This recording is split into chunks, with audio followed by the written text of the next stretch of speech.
What would you do if you were driving a coffin toward a crematorium, and the dead woman inside suddenly knocked 3 times? Elijah Brooks had transported hundreds of bodies during his 16 years as a hearse driver, but on a storm-soaked night in Chicago, one sealed coffin made a sound that changed his life forever. The woman inside was not dead.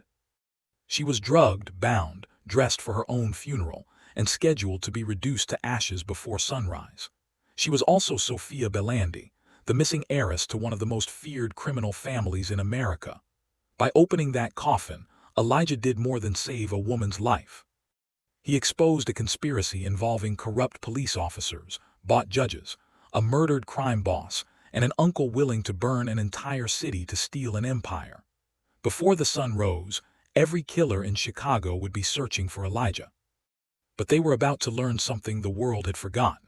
The quiet black man behind the wheel of the hearse had once carried wounded soldiers through gunfire. And this time, he was not going to leave anyone behind. Elijah Brooks had built his life around silence. At 43 years old, he stood 6 feet 2 inches tall, with broad shoulders, deep brown skin, and a closely trimmed beard beginning to turn gray around the chin. His dark eyes carried the permanent exhaustion of a man who had survived too many goodbyes. He worked for Vail & Sons Funeral Services, a prestigious funeral home located on Chicago's wealthy North Shore. Its marble entrance, gold-lettered windows, and polished black fleet made grieving families feel as though death itself had been turned into a luxury service. Elijah did not belong to that polished world. He was the man who arrived through the service entrance before dawn, inspected the hearses, carried the heavy caskets, cleaned the preparation rooms, and drove grieving families through streets where everyone else seemed to be in a hurry. To wealthy clients, he was simply the driver. They rarely used his name. Some handed him their coats without looking at his face. Others spoke freely around him, assuming that a quiet black employee in a black suit was either too unimportant or too unintelligent to understand what they were saying. Elijah understood everything. He noticed the politicians who arrived at private funerals through back entrances. He noticed the envelopes exchanged beside open graves. He noticed which police commanders attended services for men who had supposedly never been associated with organized crime. He simply kept his observations to himself. That was what survival had taught him. Years earlier, Elijah had been an army combat medic. He had learned to remain calm while bullets tore through metal, men screamed for their mothers, and blood soaked into desert sand. He had also learned that surviving a war did not mean escaping it. After returning home, he struggled with nightmares, sudden noises, and the unbearable guilt of remembering every soldier he could not save. His wife, Denise, had helped him rebuild his life. She had been patient when he woke up fighting invisible enemies. She had sat beside him through therapy sessions and reminded him that surviving was not something for which he needed to apologize. Then, 6 years ago, Denise suffered an aneurysm while Elijah was driving an overnight funeral procession. By the time he reached the hospital, she was already gone. Elijah never forgave himself for not being there. He knew logically that his presence would not have changed the outcome, but guilt did not care about logic. After Denise's death, Elijah stopped making plans that reached too far into the future. He worked, paid his bills, attended church when he could, and supported his 21-year-old daughter, Naomi, who was studying nursing at the University of Illinois, Chicago. Naomi was the brightest part of his life. She had Denise's stubbornness, Elijah's calm eyes, and an irritating ability to know when her father was hiding pain.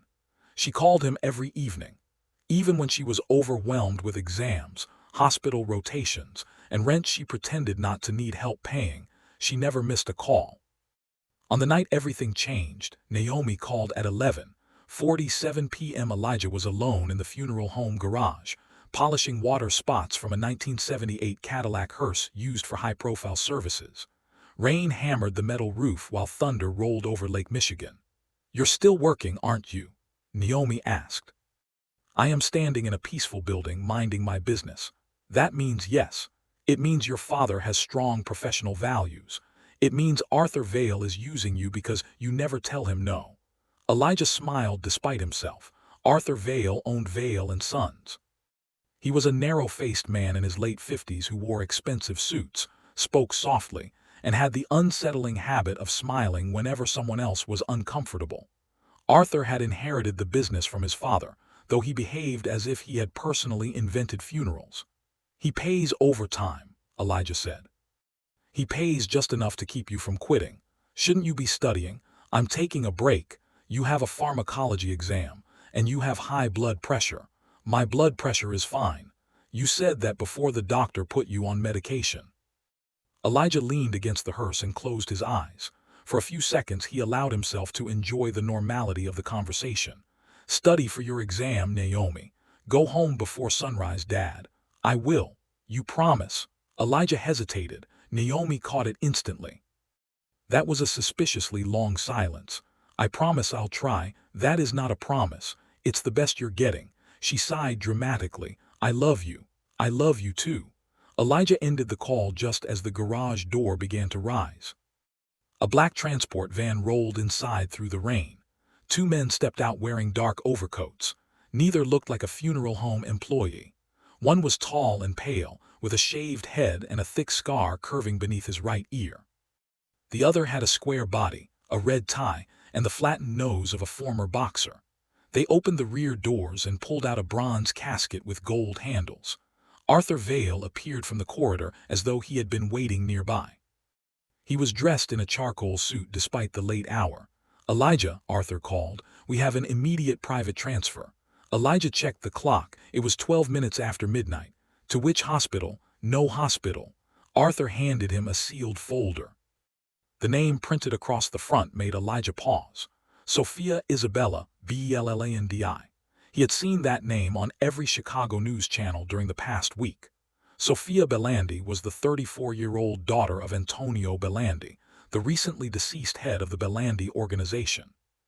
The Bellandis owned construction companies, restaurants, shipping warehouses, private security firms, and half a dozen businesses that federal investigators believed were connected to organized crime. Sofia had disappeared 6 days earlier after her car was found abandoned near Lake Michigan. Police claimed she had probably driven through a broken guardrail during a storm. Divers searched the water but never recovered her body. Now a bronze casket carrying her name was sitting inside Elijah's garage. Arthur lowered his voice. "The family recovered her remains privately." "From where?" "That is not our concern." Elijah opened the folder. The cremation authorization had already been signed. There was no public viewing, no embalming, and no religious service. The instructions ordered the body to be transported directly to a privately owned crematorium outside the city. Cremation was scheduled for 3:30 a.m. Elijah studied the paperwork again. "Where is the death certificate?" "It will be delivered separately. State law requires documentation before cremation." Arthur's smile disappeared. "The Bellandi family has handled the necessary arrangements. I'm asking about our responsibility." "And I'm telling you that our responsibility is transportation." The scarred man stepped closer. "Elijah," Arthur continued, "this family values privacy. You will drive the casket to the address provided, obtain a signature, and return without delay." Elijah looked at the two men. "Are they riding with me?" "No." The boxer-shaped man removed a small tracking device from his coat and attached it beneath the rear bumper of the hearse. Elijah noticed. The man noticed him noticing. Neither said anything. Arthur held out the keys. "You have always been dependable." It sounded less like praise than a warning. Elijah accepted the keys. The two men loaded the coffin onto the hearse's rollers and locked it into position. The casket was unusually heavy. Elijah had transported men twice Sofia's reported size, yet this coffin seemed weighted at one end. He checked the securing mechanism. A faint chemical odor drifted from beneath the lid. It was not the familiar scent of embalming fluid. It smelled slightly sweet and medicinal. "What condition was the body in?" Elijah asked. The scarred man stared at him. "Drive the car." Arthur placed one hand on Elijah's shoulder. "Do your job." Elijah climbed behind the wheel. At 12:26 a.m., the hearse rolled into the storm. Rain swept across the windshield so violently that the wipers could barely keep up. The crematorium was located nearly 50 miles away, beyond the city's western suburbs. The navigation system directed Elijah toward an industrial road surrounded by warehouses and abandoned factories. There were no funeral homes or cemeteries near the destination, only a privately owned waste processing facility with a cremation license. Elijah had driven for approximately 20 minutes when he heard the first sound. Tap. He looked into the rearview mirror. The coffin rested beneath dim interior lights. Nothing moved. Elijah returned his attention to the road. A branch scraped across the roof as he passed beneath a row of trees. He told himself that was what he had heard. Then the sound came again. Tap, tap. Elijah's hands tightened around the steering wheel. He turned down the radio. For several seconds there was only the engine, the rain, and the rhythmic sweep of the wipers. Then came 3 distinct knocks. Knock, knock, knock. Elijah's foot lifted from the accelerator. The hearse slowed. Every rational thought told him that bodies moved after death. Air escaped lungs. Muscles shifted. Coffins settled against their locks. He had heard unexpected sounds before. He had never heard a dead person knock 3 times. Elijah drove another 100 yards before pulling beneath an unfinished highway overpass. He left the engine running and activated the hazard lights. Rain exploded against the roof. For a moment, he remained behind the wheel. Arthur's instructions echoed in his mind. Do your job. Elijah looked at the clock. 1:02 a.m. If the paperwork was fraudulent and the person inside was alive, every minute mattered. If he opened the coffin and found a body, he could lose the only stable job he had. Then he remembered the absence of a death certificate, the strange smell, the uneven weight. The tracking device. Elijah stepped out of the hearse. Cold rain soaked through his suit before he reached the rear doors. He opened them and climbed inside. The bronze coffin filled most of the narrow compartment. A black ribbon had been tied around the handles, but no official seal prevented the lid from being opened. Elijah pressed his ear against the metal. At first, he heard nothing. Then something scraped weakly inside. Elijah unlocked the latches. He hesitated with both hands resting on the lid. During his years in the army, he had learned that some decisions divided a life into 2 parts. There was the person who existed before the decision, and the person forced to live with what came afterward. Elijah opened the coffin. A woman lay beneath the white satin lining. She wore a long black funeral dress, diamond earrings, and a silver crucifix around her neck. Her wrists had been bound with plastic restraints beneath a bouquet of white roses. Silver tape covered her mouth. Her skin was pale but not lifeless. A faint pulse moved beneath the side of her neck. Elijah stared in disbelief. Sofia Bellandi opened her eyes. They were dark brown, unfocused, and filled with animal terror. She tried to speak beneath the tape. Elijah immediately pressed 2 fingers against her pulse. It was weak and dangerously slow. An injection mark darkened the inside of her left arm. Her breathing came in shallow, irregular movements. Elijah, he whispered to himself, forcing his mind into the disciplined calm of a combat medic. Think. He removed the tape from Sofia's mouth. She gasped for air. Can you hear me? Her eyes struggled to focus on his face. Don't, she whispered. Don't what? Don't call the police. You need an ambulance. No police. Her head rolled to one side. Elijah supported her neck. What did they give you? I don't know. Do you use opioids? Her eyes sharpened with anger. No. Any allergies? She tried to answer but began choking. Elijah rolled her onto her side, cleared her airway, and checked her breathing again. He kept an emergency medical kit beneath the driver's seat. Funeral vehicles were not ambulances, but Elijah had stocked the kit himself after witnessing a grieving widow collapse during a service. He retrieved oxygen, a pulse monitor, blankets, and several basic emergency supplies. Sofia's oxygen level was dangerously low. Elijah placed a mask over her face and wrapped her in a thermal blanket. The monitor showed that her heartbeat was slow but stable. He considered driving to the nearest emergency room. Then headlights appeared at the far end of the road. A black SUV turned beneath the overpass. Elijah extinguished the hearse's interior light. The SUV slowed. Its high beams swept across the hearse. Sofia's hand closed weakly around Elijah's wrist. They're watching, she whispered. Elijah lowered the coffin lid without locking it and climbed into the driver's seat. The black SUV followed him back onto the road. He checked the mirror repeatedly. It maintained a distance of approximately 5 car lengths. Elijah pressed the call button on his steering wheel. Arthur answered immediately. "You stopped." Elijah looked at the dashboard. The tracking device was transmitting his location. "Tree branch fell across the road," Elijah said. For 13 minutes, it took time to move. A pause followed. "Is the casket secure?" "Yes." "Did you open it?" Elijah allowed exactly 1 second to pass. "No." Arthur remained silent long enough for Elijah to know he was not convinced. "Deliver it," Arthur said. "No more stops." The call ended. Elijah looked into the rearview mirror. The SUV was still following. He had driven funeral processions through every part of Chicago. He knew which streets flooded, which alleys connected industrial blocks, which cemetery roads remained unlocked at night, and which underpasses were too low for large vehicles.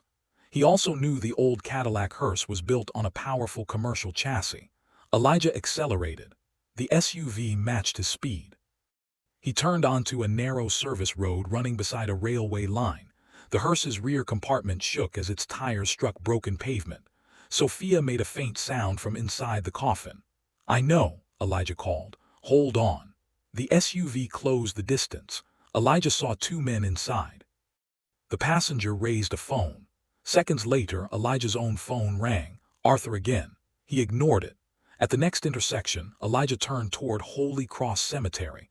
The iron gates should have been locked. Elijah knew the groundskeeper.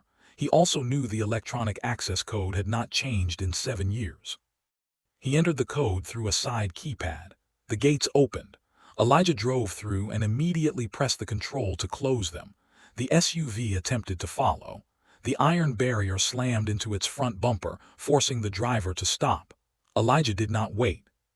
He guided the hearse through a maze of mausoleums, angel statues, and rain-darkened headstones. The cemetery contained a second maintenance exit that opened onto a residential street. When the hearse emerged, Elijah switched off the navigation system, removed his phone battery, and continued south. He did not head toward a hospital. He did not go to his apartment. He drove toward an abandoned church where no one would expect to find either of them. St. Agnes Community Church stood between a boarded grocery store and an old boxing gym on Chicago's South Side. The congregation had moved to a newer building 2 years earlier, but Elijah still possessed a key. His wife had once operated a food pantry in the basement. After her death, Elijah occasionally visited the building when he needed silence. He drove the hearse behind the church and parked beneath a rusted metal shelter. Sofia had lost consciousness again. Elijah carried her from the coffin. She was lighter than he expected, her body weakened from days of captivity and whatever drugs remained in her system. He brought her inside, laid her on an old sofa in the pastor's office, and connected the portable oxygen.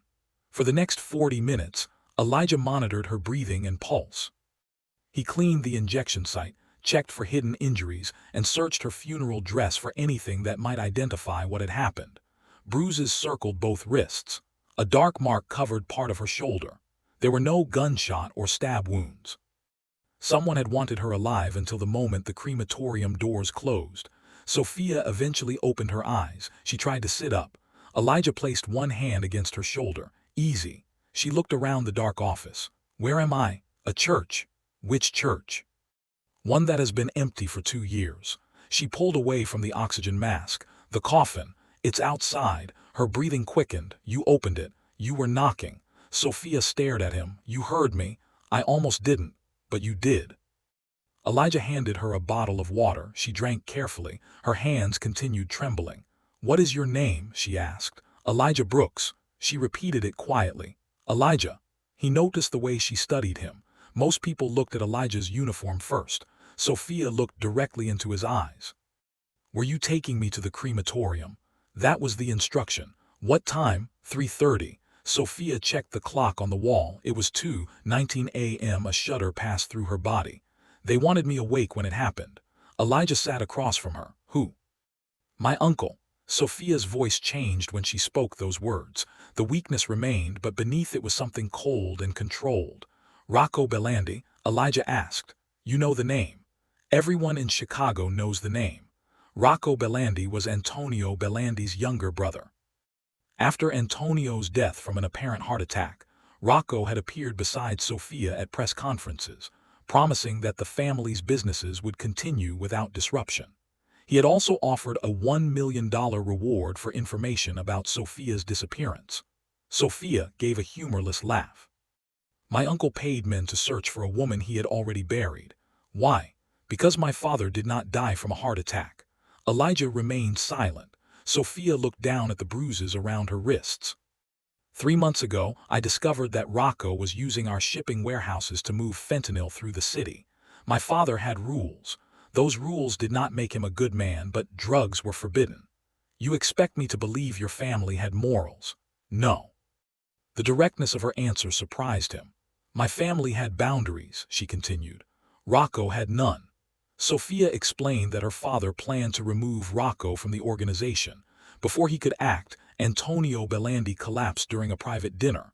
The family doctor ruled the death natural. Sofia later discovered that the doctor had received $2 million through a shell company controlled by Rocco. She began collecting evidence, bank transfers, audio recordings, names of police officers, judges, customs officials, and politicians who had accepted payments. She planned to deliver everything to a federal prosecutor. Only 3 people knew: Sofia, her attorney, and Gabriel Costa, the head of her personal security team. Gabriel betrayed you, Elijah said. Sofia's jaw tightened. He told Rocco where I was meeting the prosecutor. A vehicle forced Sofia's car from the road before she reached the meeting. Gabriel injected her with a sedative. When she woke, she was inside a windowless room beneath one of the family's warehouses. Rocco offered her a choice. She could sign control of every Bellandi company over to him, or she could disappear. I refused, Sofia said. So he put you in a coffin. He staged the accident first. Once the city accepted that I was dead, he arranged a private recovery of my body. Why not kill you immediately? He needed something. Sofia touched the silver crucifix around her neck. The evidence is stored in an encrypted account. Rocco has the account, but he does not have the decryption key. Do you? Part of it. Elijah studied the necklace. Is it inside the crucifix? Sofia shook her head. The key was hidden inside the casket. Elijah stood. Where? In the lining beneath my head. He returned to the hearse with a flashlight. The storm had weakened, but rain continued dripping through the rusted shelter. Elijah opened the coffin and examined the white satin. Near the pillow, he discovered a section of fabric stitched with black thread. He cut it carefully. A thin silver medallion fell into his palm. It displayed Saint Michael standing over a dragon. On the back was a sequence of tiny engraved symbols. Elijah carried it inside. Sofia closed her fist around it. For the first time since waking, she appeared relieved. With this, Rocco loses everything. With this, you could get yourself killed again. He already tried, and the next time he won't use a coffin. Sofia looked at him. Why did you save me? Elijah did not answer immediately. He walked to the window and checked the street. No vehicles had stopped outside. You were alive.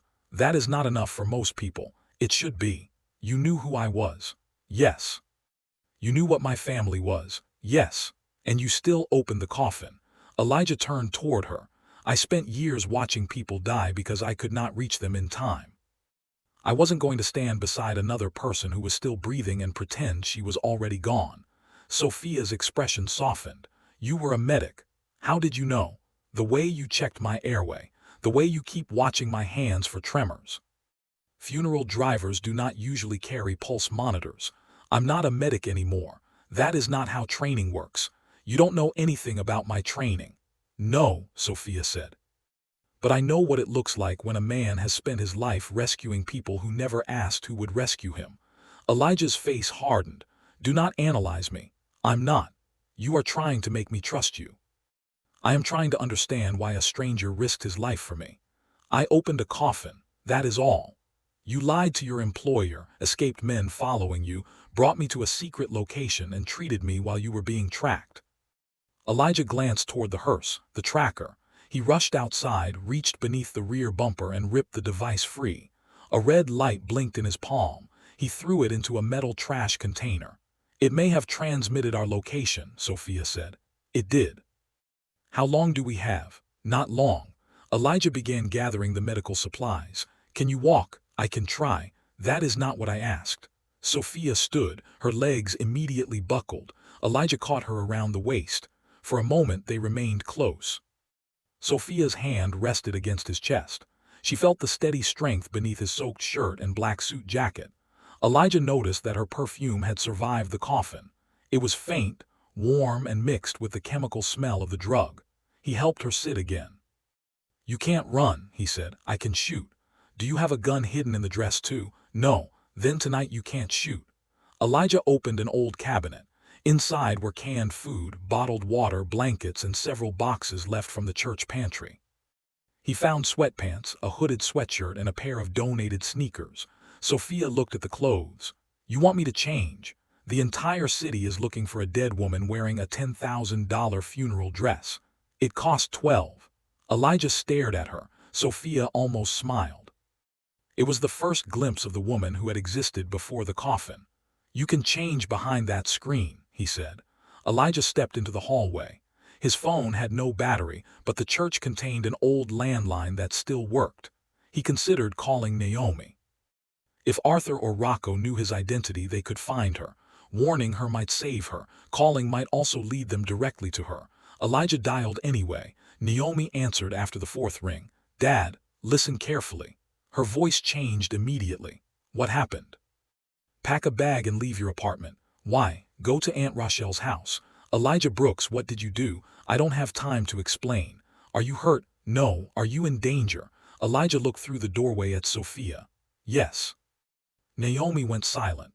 "Is this connected to your job?" "Yes." "I'm calling the police." "No, Dad, do not contact the police. Do not tell anyone where you are going. Take the rear stairs, leave your phone in the apartment, and use cash." Naomi's breathing quickened. "You are scaring me." "I know. What about you?" "I'll find you. You promised you were coming home." "I'm trying. That's not good enough." Elijah closed his eyes. "I love you, baby." "Dad," the church windows exploded inward. Elijah dropped behind the desk as gunfire tore through the office. Sofia screamed from the adjoining room. Bullets ripped through plaster, bookshelves, and the wooden cross above the doorway. The phone line went dead. Elijah crawled across the floor. "Sofia, I'm here. Stay down." Headlights flooded the broken windows. At least 2 vehicles had stopped outside. Men shouted near the rear entrance. Elijah had no firearm. He had no armor. He had a weakened woman who could barely stand and a building with 3 doors. The old combat medic inside him awakened. Not the frightened veteran who avoided fireworks in crowded rooms. The other man. The one who could hear gunfire and separate every sound into distance, direction, and timing. Elijah counted the shots. 2 weapons from the front. 1 man moving toward the rear, possibly another near the alley. He crawled into the pantry and shut off the main electrical breaker. The church fell into darkness. The gunfire stopped. Elijah knew the building. The attackers did not. He returned to Sofia and handed her a heavy brass candlestick. "This is your weapon." She looked at it. "You're joking." "Stay behind me." A flashlight beam moved through the hallway. Elijah guided Sofia through the old choir room. He opened a narrow door leading to the basement stairs. A man entered the sanctuary. "Brooks," the attacker shouted. "Arthur wants his property returned." Sofia whispered, "Property?" "He means the hearse. He means me." Elijah closed the basement door without making a sound. They descended. Sofia gripped the railing, fighting weakness with every step. The basement contained storage rooms, an industrial kitchen, and the remains of Denise's food pantry. At the far end was a coal delivery hatch that opened into the alley. Elijah reached it first. A chain had been wrapped around the handles from outside. "They knew about the exit," he whispered. Footsteps entered the basement. Elijah pulled Sofia into the kitchen. He turned the gas valves on 2 unused stoves without igniting them. Then he opened a cabinet and removed several large metal trays. "What are you doing?" Sofia whispered, creating confusion. He placed the trays against the floor and pushed them hard toward the opposite side of the room. They crashed into a stack of cooking pots. The attacker fired toward the sound. Elijah moved. He crossed the darkness, struck the man's gun arm with a wooden chair, and drove his shoulder into the attacker's chest. Both men slammed into the wall. The attacker was younger and faster. Elijah was stronger. The man swung the gun toward Elijah's ribs. Sofia appeared behind him and brought the brass candlestick down across the back of his wrist. The weapon fell. Elijah caught it before it struck the floor. The attacker reached beneath his coat. Elijah hit him once with the pistol. The man collapsed. Sofia leaned against the counter, breathing hard. I thought I was supposed to stay behind you. You don't listen. I've been told that. Elijah checked the fallen man's pockets. He found a phone, keys, ammunition, and a folding knife. A message was visible on the phone screen. Get the woman alive. Kill the driver. Elijah showed it to Sofia. You were right, he said. The hearse isn't their property. Another attacker entered the basement. Elijah fired once into the ceiling above the man. Plaster rained down. The attacker retreated. Elijah did not want a gunfight inside the church. He especially did not want to kill men unless there was no other choice. He aimed at a pipe running along the wall and fired. Hot water burst into the corridor, filling it with steam. Move, he ordered. They climbed through an old laundry chute connected to the boxing gym next door. Elijah went first, then helped Sofia through. They emerged inside a storage room filled with broken exercise equipment. The gym had a rear emergency exit. An attacker waited outside. Elijah saw the man's shadow beneath the door. He pulled the fire alarm. A mechanical bell erupted through the building. Sprinklers activated. The attacker turned toward the sound. Elijah opened the door and struck him with the metal edge before he could raise his weapon. Sofia picked up the attacker's keys. Which vehicle? Elijah glanced outside. A black SUV sat near the alley, the expensive one.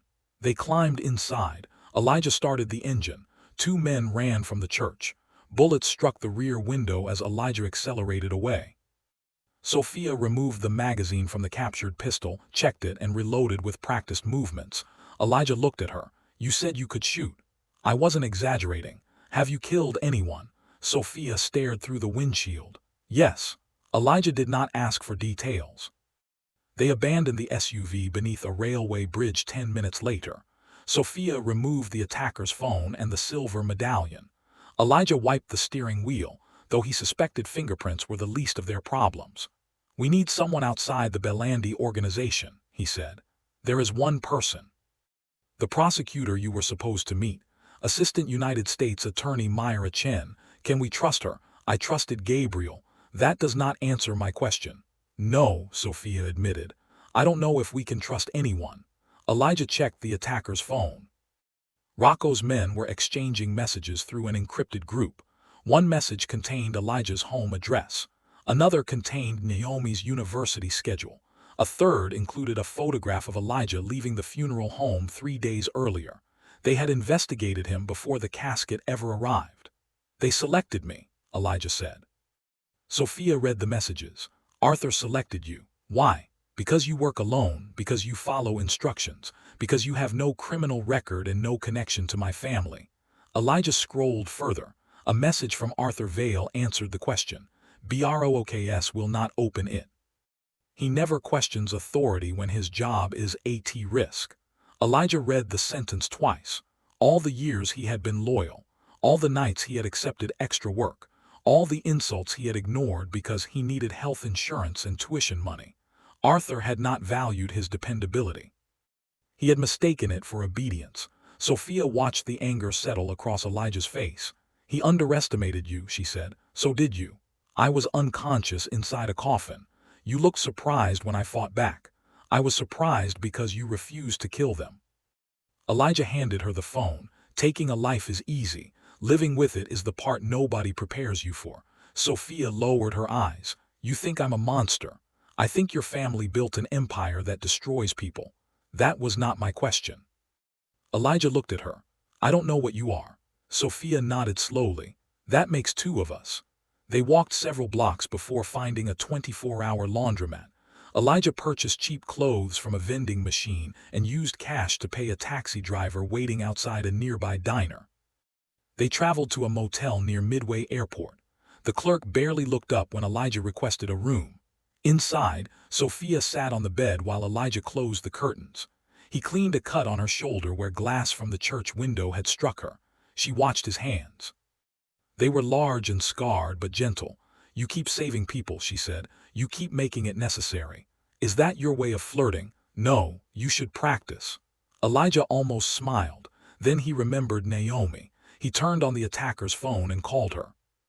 The call went directly to voicemail. He tried Aunt Rochelle, no answer. A cold pressure formed beneath his ribs. Sofia recognized it immediately. They may have her. Don't say that. They knew her schedule.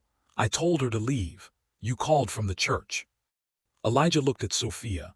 The line could have been monitored. Arthur had access to your employment records. He may have listed your emergency